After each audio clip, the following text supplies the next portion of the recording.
perspective tonight from a Cincinnati pilot who has flown that same path into Reagan Airport hundreds of times. He's sharing with us the specific challenges that airspace around D.C. creates and what he says should change now after the tragedy. WLWT News 5's Sean McKinnon joining us live right now at the Butler County Regional Airport with more. Sean. Ken Reeder can visualize the descent down into Reagan National Airport near D.C.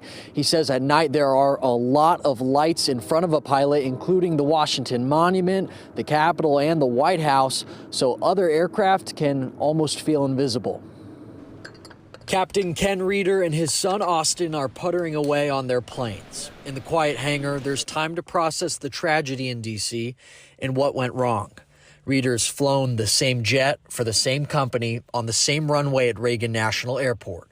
Over the years, when I landed there and landed in that exact path, I could see how busy traffic is. I'm flying up a river, literally up the river that they crashed into. Pilots fly parallel to a massive wall of military airspace. It's bigger than a mountain. It's the restricted airspace to the east. Only certain pilots are even allowed to land at Reagan.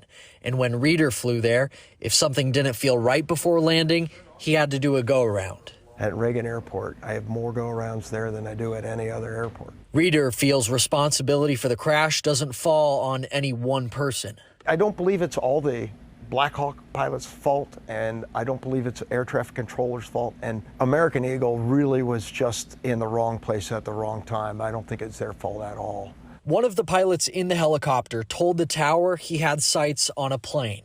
Captain Reeder feels the pilot might have been looking at the wrong one. There could have been more done by air traffic control. Hold that helicopter on the ground for another 2 minutes, or take off and have them circle and go the other direction. He's expecting this tragedy will lead to big policy changes near the airport. But actually, I believe the changes that may occur might be with the way departure traffic for helicopters is brought around the airport. These flights at Reagan have landed safely millions of times over the years. Still, Reeder says a mid-air disaster like this should bring about change. We're live at the Butler County Airport. Sean McKinnon, WLWT News 5.